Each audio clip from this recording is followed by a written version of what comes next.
We are here to talk to you about oedo Orphanage Halloween Party. So first we're going to talk a little bit about safety. It's pretty straightforward. Please follow the rules and only stay in the designated areas. If the staff tell you to do something, please listen to them. Another thing is don't bring your valuables because the kids really like stuff and you might not go home with it. So anything that you don't want to lose, just don't bring it. Please make sure to monitor the students. If they start to do something that looks a little bit unsafe, please stop them. Last year we had some kids try bouncing a dice on the table. It flew up and hit them in the head and it hurt a lot. So yeah, if you see something, just stop it. A lot of the kids do have behavioral problems, so do expect there to be some anger and some crying, and yeah, it's just normal. And if you need help, ask a staff member because they're trained to handle and they know the kids well.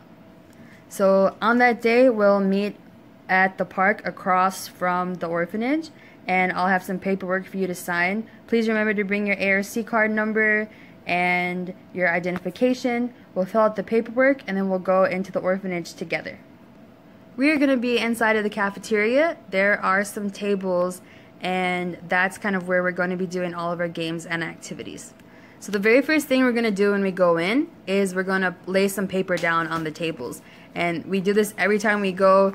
The kids can color and draw pictures on it. So feel free to draw with them. It'll help them get some creativity going. So while the kids are coloring, we can just go around the room and hang up some decorations. So I'm going to be a little bit like the drill sergeant and kind of tell everybody where to go. So I'll have every adult with a partner. So there'll be 2 adults leading each team. We'll probably have 4 teams, and I'll ask all of the adults to stand up in front of the room, and then I'll go and I'll tell the kids which team to join. So your responsibility will be helping your kids to kind of line up as they come to you. And then after everybody's in a team, I'll instruct you to sit down at a certain table. We are expecting to have about 17 kids, so expect to kind of have a group of 3, 4, or 5 kids. There might be more or less depending on how many kids from each grade show up. They're going to be only from preschool up to 6th grade, so it's a little hard to tell now exactly how many kids will be in each team or what grade you'll be responsible for. So once you're in your teams, I'll be running around and I'll be the person to give you your materials. So all you have to do is sit down with your team. Now the first activity is going to be, I'll give you guys a bag and some markers. Please help your kids write their name on these bags so that they can keep all of their treats and prizes here so that they don't lose them. We'll also give you some masks. You can help your kids choose who gets which mask. Depending on their age and their behavior, you might want to just randomly give them, or you could let them kai-bai-bo with each other. It's your choice, but they are going to be all different masks, so just be prepared to maybe have to manage that. So you are going to be sitting at a table with your team pretty much for the duration of the day. So we're going to do a station style of activities where every team will be doing a different activity at the same time. So we're going to have all of the activities inside of a bag like this. So at the beginning of each activity, I'll give you a bag, and the bag will have your activity as well as some instructions on the front of the bag with the instructions in English and Korean. So we're going to be rotating the bags through the teams. So after a certain amount of time, a timer will go off, you'll clean up. I'll come and collect your bag and pass it on to the next team. I'll pass their bag on to the next team, and so on until we go through all of the activities. You're going to have 6 minutes about for each rotation, so you need to set up the game, and then you take the time to play the game, and then after 5 minutes an alarm will go off, and you'll know that it's time to clean up, and then after about 6 minutes is when I'll come and collect the bag from you. So I'll ask you if your kids did a good job, and if they did, and if the game is cleaned up, then I'll give your kids a prize. It might be a candy or a sticker or a toy. It just depends. The timer is probably going to sound like that. The kids are going to get a prize regardless of if they win the game or not. So the most important thing is keeping the kids engaged for the full 6 minutes. So that might mean that you play the same game again. just remember, there's no winner, there's only participation. So now we're going to do a brief run through of how to play all of the games. The important thing to remember is that these are kind of ideas, but we cannot totally guess the age that the kids are going to be. So it's important whenever you're looking at our videos to kind of think, what would you do if you had preschoolers? What would you do differently if you had 6th graders? So just remember to be flexible, and you do have to be able to think on your feet a little bit once we're there. So when we're ready to start, I'll come and I'll give your team a bag. And what you want to do is look inside of the bag and pull out all of the materials. It's better if the teachers do this and not the students, so that we don't lose any materials. And just basically go ahead and play the game. Again, you have to remember about the spacing and about your students. So for example, this is ring toss. For the 3 and 4-year-olds, you might have them stay sitting down at the table and just throw the rings on there.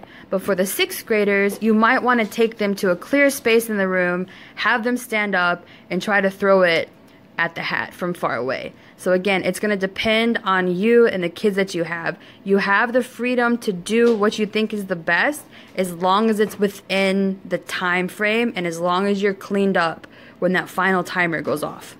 So we're going to go through the next games really quickly just so you get a general idea.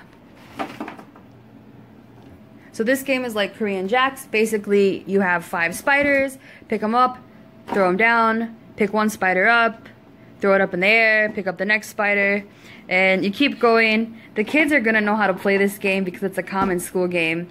For the younger kids, you might just have them, try to pick up the spiders or something without playing like an actual game. But the kids are already going to know how to play this game. Put it back in the bag, and I'll give you the next bag. So this game, you just toss the spider into the web. You can have one teacher hold the web and move it around to level it up, or like take turns throwing it in, or you can leave it sitting on the table and have them throw it from sitting down. So this game we've kind of designed as a race. So you basically use the party blower to blow the ball across the table or across the floor. And each kid should get like one of these balls that they're responsible for, and you can see like which kid can do it the fastest or something. The important thing for this is that there's gonna be these party blowers, and there's enough for all the kids. So make sure that each kid only gets one, and make sure that you're passing them out so that they don't mix up whose is whose. Don't put the party blowers back in the bag. Put the party blowers inside of the students' treat bags so that they don't forget that it's theirs. If your team doesn't have their party blowers inside of the bag, I won't give them their prize because it might get a little too crazy if everybody's blowing their party blowers. The next game is like the traditional Korean game where you have to throw the stick inside of the bucket. And again, you can have your kids stand up at the table, or you can find an open space in the room to let them go and play. So these spiders all have numbers on the back, and what you're going to want to do is flip them over and mix them up. Okay, and then let each student pick a spider, and then on the count of 3 or something, flip them over. 1, 2, 3. The smallest number is out. And then you play again until you have one student standing. This game is just like bowling. Again, you can have the students like set it up on the table. You can set the cups up on the ground and see if they can knock it over, or you could stack them up like this and let them throw the pumpkin. And yeah, just take turns playing it however you want to play. In one of the bags, I'm gonna have my Polaroid camera, and the kids really like to get their picture taken. So you can let the kids take turns taking each other's picture. You can only take each kid's picture one time because I won't have that much film.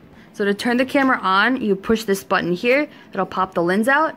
Make sure that the light is going here. And then in order to take the picture, you just push this button right here. Now the important thing is to wait like 10 or 20 seconds after the picture comes out before you take another picture. Otherwise the camera will overheat and it won't be able to take everybody's picture. We'll have some stickers in there too that the kids can use to decorate their pictures if they're still waiting for the timer to go. In the next bag we'll have some oranges and a permanent marker for each kid, and they can just draw jack-o'-lantern faces on their orange. Yeah, so this is one of those things too where we'll have enough in the bag for each kid to probably make 2. So make sure that you only let your kids make that number, otherwise you might not have enough for everybody.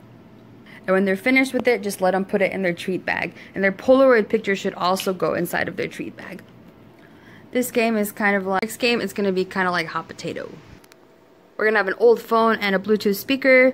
You want to connect to the Inbo Rainbow. Tap on music. We'll try to put some Halloween music on here, but for now, for the example, we'll try with Gangnam Style, the karaoke version. So you can anyways just take turns passing this stick, and then whenever you stop the music, the kid holding it is out or the winner or something. So those are all of the games that we're gonna have you do with your individual teams.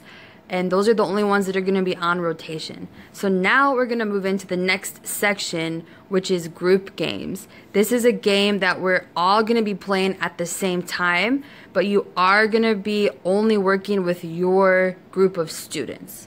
So basically we'll have everybody doing the same thing all together. So the first thing we're going to be playing is a balloon game. So we're going to give each team 1 balloon, and you're probably going to need to blow that balloon up for your team. Next, we're going to give you some spider webs, and they're going to be a little bit higher quality than this one, but you're going to let the students stretch it out with each other and try to make almost like a, you know, you've seen the game where you get a parachute and you put the ball up in the air. We're going to do the similar thing with the spider webs. Again, we've ordered some better spider webs, so it's going to look much better than this. But basically, the game is going to be which team can keep the balloon from touching the floor the longest. We might add in a few more balloons to try to spice things up a little bit. So for the next big group game, we're going to be doing a variation of bobbing for apples, or instead we're going to be doing bobbing for pumpkins. So because there's 2 people in each of your teams, one person is going to stand with your students and the other person is going to stand at the front of the room, and they're going to be watching over these pumpkins for your team. The pumpkins are going to be filled with candy, and the goal is for students to go over to one teacher, pick up the pumpkin, and bring it back to their other teacher. The trick is that they have to use only their mouth. So this is going to be kind of done in relay race style. So if you're the main teacher with the students, send one student at a time over to the other teacher. They'll pick up their pumpkin and go back to the other students. Then the next student can go. Next, we're going to give your group some piñatas. So there'll be like 5 or 6 little tiny tubes like this, and they're filled with candy. So whenever you choose a student, it's their turn. They can try to pull strings until they get their candy out. So if it's my turn and I want to pull this string, oh, I think I got it on the first go. My candy came out. And then the next student, they could go and they might pull this string, but nothing happens. This string, nothing happens. Okay, finally they get their candy. Now the important thing is, if you are the person that pulls the string, you are the person that gets the candy. If we wind up with a lot of extra time, we do have a couple of backup games. We might use this garland to play limbo. We also might use this to play a game where we get the kids to stand in a circle, and if they don't duck, they get hit. Or if they don't jump, they get hit. But again, that just depends on how much time we have. For our final activity, we're going to be doing cooking, and we're going to make crazy kebabs. So you're going to give each kid a plate and 1 chopstick. And then you'll go through it and pass out the different materials. And we'll have some hand sanitizer that we pass around for the kids before they touch the food. So you can help the kids put the food on their stick and try to get them to choose the banana first and then pass around the candy second. And it can help if you keep the candy a surprise, so that they don't know what's coming. So that way they can make their choices like that. And then yeah, once they've gone through and put their candy and their banana on their kebab, they can eat it. That'll be our last activity, so we'll let's say goodbye to the kids and start to clean up. Now we do usually have like some kids that want to stick around and help us clean up. And it's also okay to go outside, and the kids might be playing basketball or something. It's okay to play around with them for a little while some people are cleaning up, so that we can all leave at the same time. And that way we can bring the trash to the garbage and, yeah, just make sure that all of our supplies are finished. So that's basically it. Just remember to have fun. Remember, the emotions are going to be high. The kids are going to be excited. They also might get angry. They also might get sad. We try to avoid that by giving them all the prizes. And yeah, they usually have a really good time. You're going to find the kids that you connect with and, yeah, make buddies with them. And it is important to just participate yourself, because the kids are going to pick up on your energy. So if you sit and you're kind of confused about what to do, just go sit down next to a kid and play with them.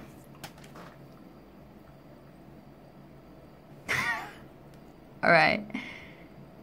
If you have any questions, you can always ask us. Alright, goodbye.